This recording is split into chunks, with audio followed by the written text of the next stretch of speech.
2, 1. This Honorable Court of Appeals of Tennessee is now in session.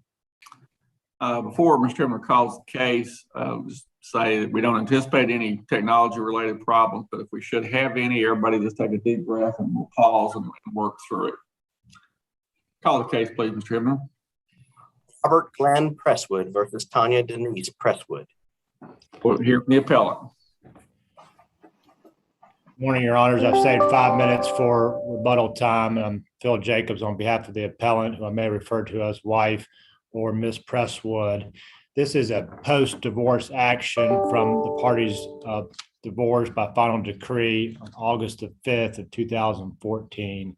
The pertinent terms of the MDA was an alimony in futuro award to my client for $1,750 in a division of property, equitable division of property, where my client received a disproportionate amount of husband's 401k of $297,000 and husband received $100,000.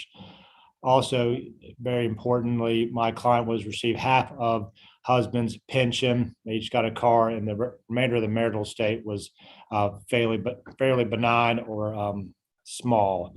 A petition for contempt was filed June the 5th of 2019, arising from the fact that Mr. Presswood voluntarily stopped paying his obligation. Mr. Bryant filed a counter petition, answering a counter petition on behalf of Mr. Presswood to modify and terminate the alimony award on 6/18 of 19. The trial occurred June the 10th of 20, and the order went down August 12th of 20. The parties were married in 1980, divorced in 2014, so this is a long-term marriage of 34 years. My client was deaf from birth and became disabled with fibromyalgia in 2001 at the bequest of husband, applied for disability and began receiving disability in approximately 2001.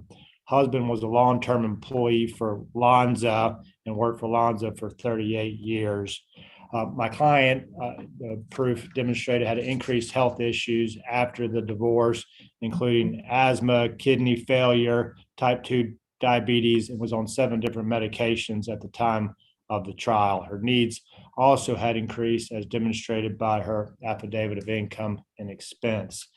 Pertinent testimony revealed that her 401k had been depleted from $297,000 down to $236,000, and her estate was made up of a Kia and some cash of about $2,000.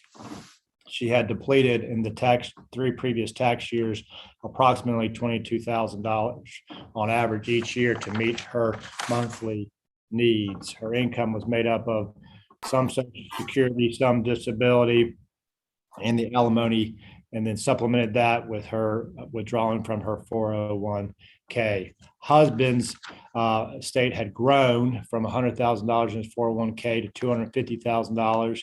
He had a paid-for house, $180,000, which he shared with his wife, and they had purchased a condo with another couple for a vacation home, approximately $78,000.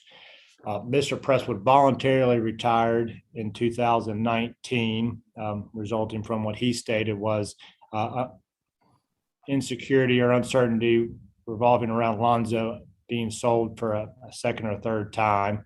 He did work a shutdown and earned $47,000 in 4 or 5 weeks that year. Good health and 60 years old. It's very important to note that he did not file or submit as evidence an affidavit showing that he did not have the ability to pay, or he no longer had the ability to pay.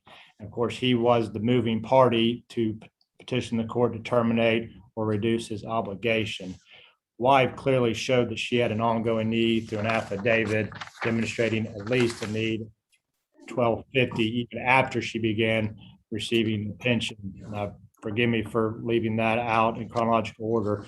When husband did in fact retire, he guaranteed himself health insurance for life, and then was able to withdraw his pension, which wife began to withdraw about $1,000. That resulted in husband voluntarily terminating his obligation, which led to the petition for contempt filed by my client. The issues on appeal are, was there a material change in circumstance as alleged by husband? Was the reduction by the trial court unjust or unreasonable? Did wife demonstrate an ongoing need? And did husband have an ability to pay? We also raised the issues of attorney fees on appeal and at the trial court level. The changes in circumstances as alleged by husband were three, and they are as follows. As stated previously, the uncertainty of his continued job status, that wife received the bulk of the assets in the party's divorce, and that wife had other relationships or a third-party relationship. The record never substantiated that Ms. Presswood had a third-party relationship or lived with somebody, and therefore that the husband certainly did not carry his burden there. The division of assets was equitable. It was stipulated as equitable. It was through an MDA, marital dissolution agreement. As previously stated, wife did get $297,000 to husband's $100,000, but husband got the party's house and equity in that home. So it was certainly an equitable division. And as previously stated, she was depleting her marital estate at the time of the trial, and husband's marital estate had seemingly tripled. And not a lot of that, he did in fact remarry, which aided, I guess, his accumulation of assets. So that left with the change of circumstances being the uncertainty of this job. And at 60 years old, is voluntarily choosing to no longer work. We don't believe is unanticipated at that time, or a reason to consider that he no longer had the ability to pay his obligation.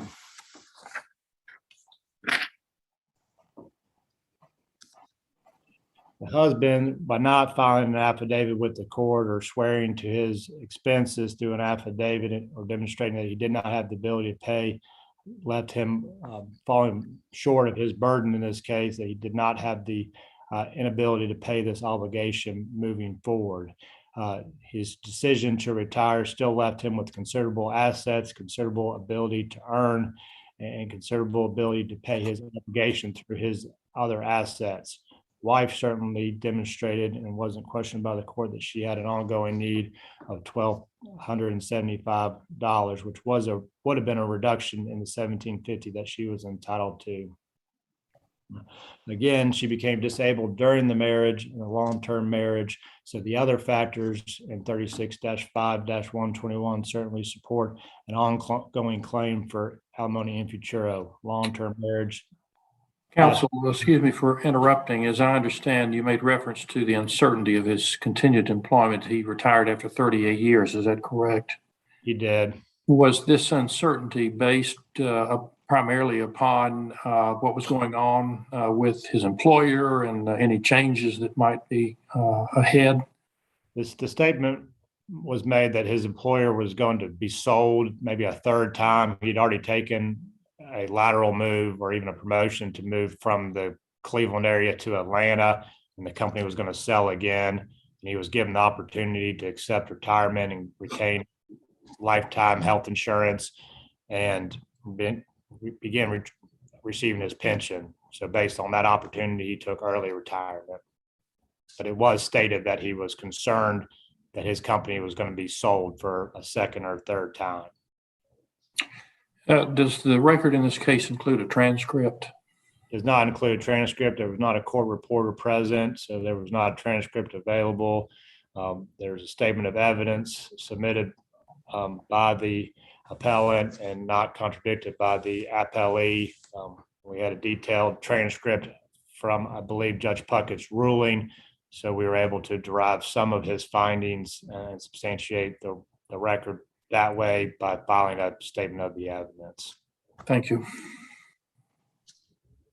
Are there any other questions at this time? No, sir. I know I have time for rebuttal, but in conclusion, before Mr. Bryan makes his argument, husband certainly had the burden, a significant burden, because my client, as a deaf individual, a disabled individual of only 61 years old, is going to be destitute without the benefit of the ongoing in vitro obligation.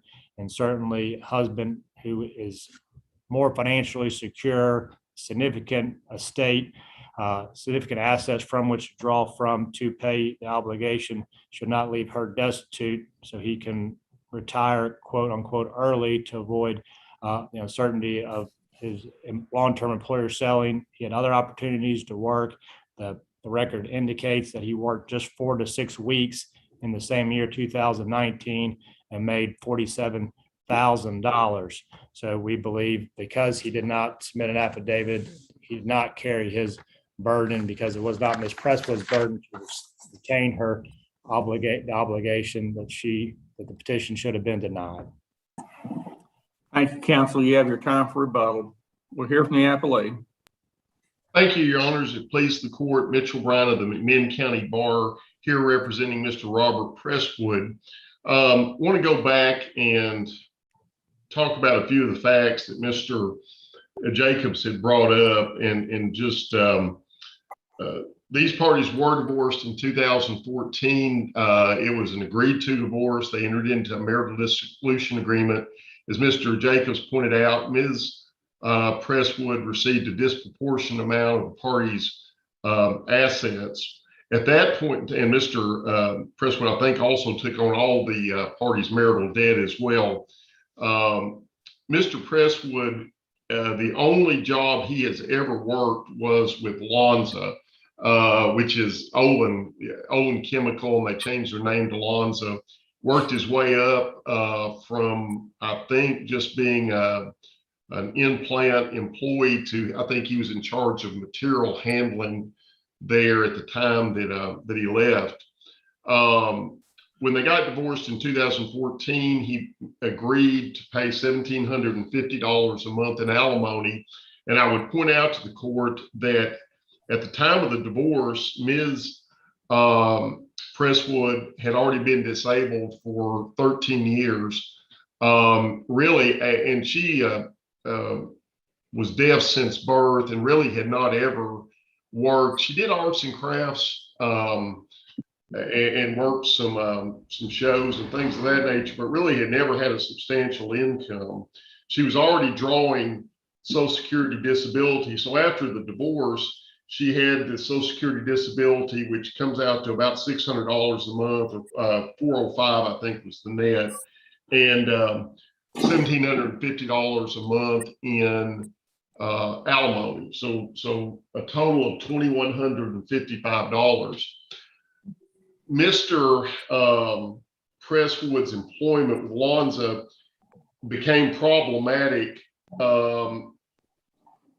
in about 2015. Lonza was sold, and his position at their plant in Bradley County was basically eliminated. He made a lateral move. Lonza had another facility in Alpharetta, Georgia, so he made a lateral move there and worked there for 4 years up until 2019, or the latter part of 2018. Lonza was again sold, and the testimony at the hearing was pretty clear that he's almost 60 years old at that time. He's a highly compensated employee. There was some talk about elimination of positions with this sale. So he was very, very insecure in his continued employment there. And they basically came to him and offered him the opportunity to retire, but retain lifetime medical benefits. And that's what the proof was. So he did retire and got the lifetime medical benefits. At that point, his pension kicked in, and Mrs. Presswood, the pension was divided equally. I think the gross benefit for each party was $1,277 at the time of the hearing. So Mrs. Presswood at that point had basically, in addition to the $1,750 in alimony, an additional $1,277. I would point out that when she had the alimony and her disability income for the 5 years or 6 years after the divorce, she was making periodic encroachments on her 401k even then. So that had been something that had been fairly consistent over the years. After he retired, Mr. Presswood's only income was his $1,277 that he was getting from the pension. It is true that he was contacted and took basically a contract job during the shutdown during the latter part of 2019 that paid him $47,000, I think, for a couple of months' work. But the testimony at the hearing was that he had not had any other opportunities like that come along since that point in time, and didn't anticipate having anything come along. Had he looked for anything else? Or had he just decided, I'm 6 years old, I'm retired now? Your Honor, I don't recall that he had looked for anything else actively. I know on the shutdown, he was contacted by somebody that knew him, and the shutdown occurred at the place where he used to work in Charleston, Tennessee, in Bradley County. And so someone there that knew him contacted him, and they brought him in as a contract worker. But I don't recall, after he retired, him actively seeking any other employment. He started drawing his pension. He had gotten remarried 3 or 4 years, I think, after the divorce. His wife had worked for Lonza, maybe at the Alpharetta plant, and she also was retired. She's a little bit older than him, I think. So they had both retired at that point in time. What the proof was that Mrs. When this happened, Mr.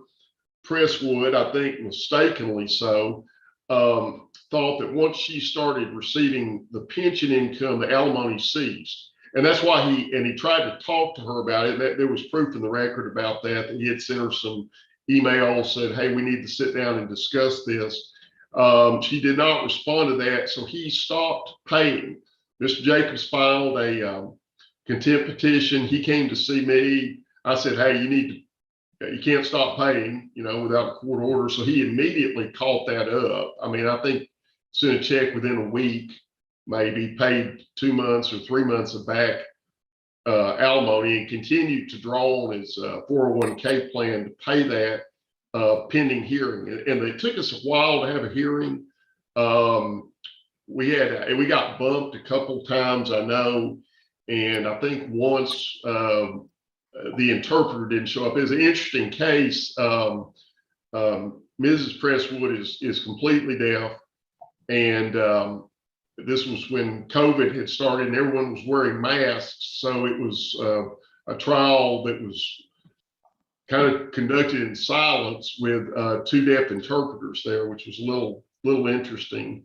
But Judge Puckett heard all the proof, looked at everything in this case, made some very specific findings in the order. And what I would point out was that after he reduced Mr. Presswood's alimony from $1,750 a month to $475 a month. And if you look at the $405 a month she was netting on disability, the $475 a month that she was getting on the reduced alimony, and the $1,277 a month she was receiving the pension, her income of $2,157 is within $2 of what she was receiving before. So there really had not been any change whatsoever.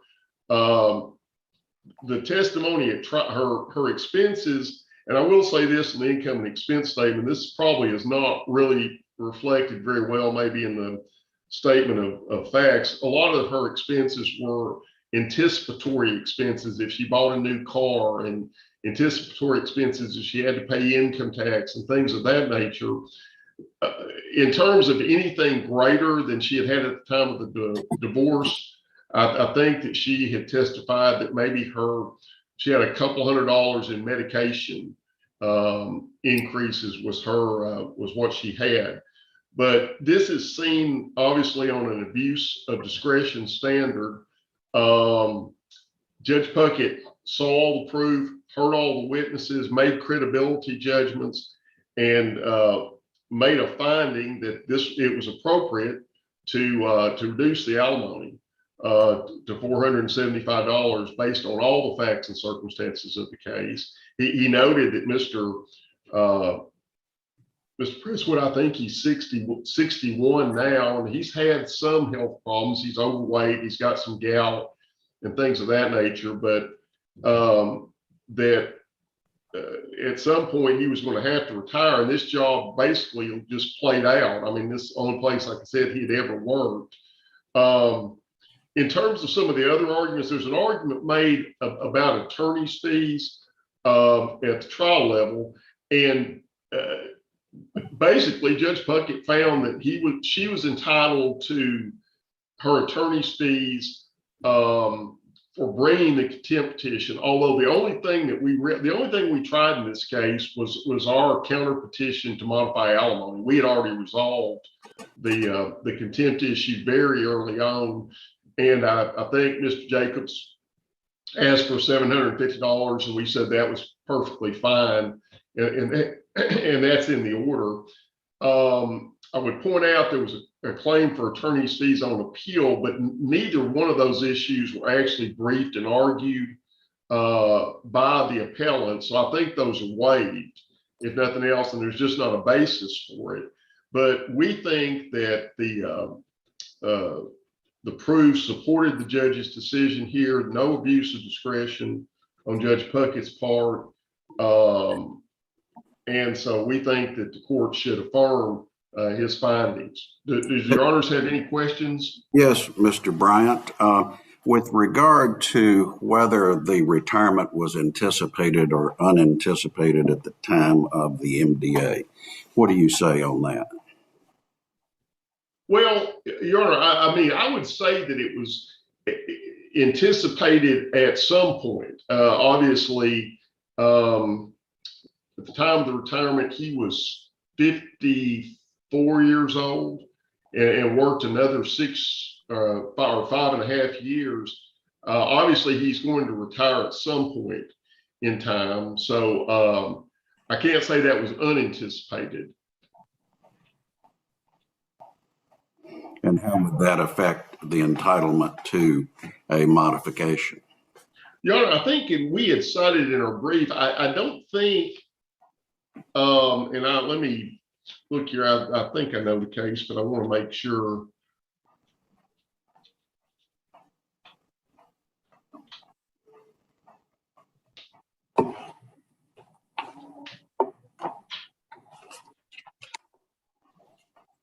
We cited the case of Malkin versus Malkin, and that's on page 9 of our brief. We say that there's not a requirement that it has to be anticipated or not anticipated at this point. So just whether it was objectively reasonable under all the facts and circumstances of the case. So, and that's what we think Judge Puckett found. All right. Thank you, Mr. Bryant. Thank you. Anything else, counsel? No, Your Honor. Thank you. We'll hear from the appellant rebuttal. Thank you, Your Honor. Just to highlight a couple of different things. Making sure my clock turned over there. Okay. I believe in response to Judge Clement's questions and inquiries, when an award is in futuro, it remains in the discretion of the court, and those factors in 36.5.121 certainly remain the pertinent factors for the court to consider.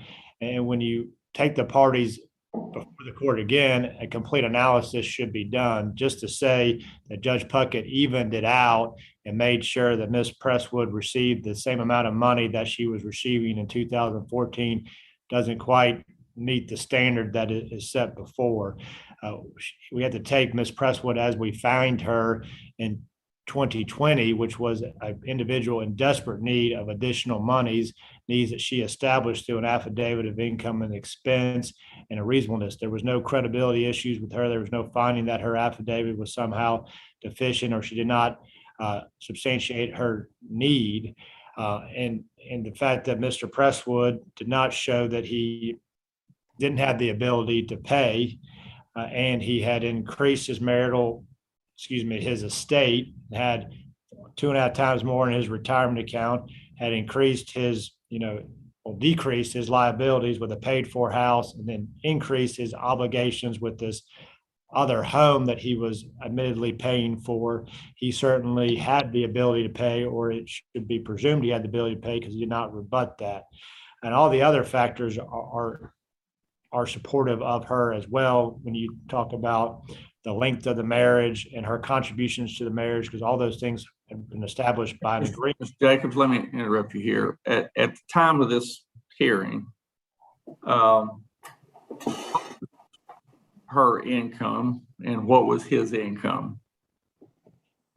Her income was $405 in Social Security, a net of $1,045 from the pension that she received for 1/2 interest in, and then whatever she was going to be paid in alimony. So it went from $1,750 to $475. Okay, but what was her income at the time of hearing? With, I guess I'm trying to figure out what part the pension actually replaced or made up. So the pension essentially made up $1,045 of the $1,750 of alimony. Okay. Does that answer your question? Yes, and the trial court still had to order the husband to pay her $475 in continuing alimony. Is that right? That's correct, Your Honor. So between the pension, which was new money coming into her, and the $475, that's what, $1,500? Yes, and then you add the $405, the net Social Security disability, that brings it to $1,925. Okay, the $405 though, she was already getting Social Security. That's not okay. So I was just trying to see what the actual change to her was. All right, thank you. Yes, and then if it's pertinent to Your Honor, on the husband's side, he earned $47,000 in 2019, which is the tax year directly before, for that 4 to 5 weeks that he worked. And then his only income after that would have been what he earned from his pension or his 401k withdrawals. Just to hit a couple highlights, there's no disproportionate amount of assets awarded to wife. Husband got $100,000 from 401k and their house. So I don't think that there was this large disparity of assets. And certainly at the time of the trial, his assets were significantly greater than hers. Husband testified that he was in good health and he was capable of working. So whether or not he had gout, or he joked that he was a little bit chubby, in his words, maybe, he still had the ability to work. There was no psychological or physical detriment. Wife had not worked for 15 years before the parties divorced.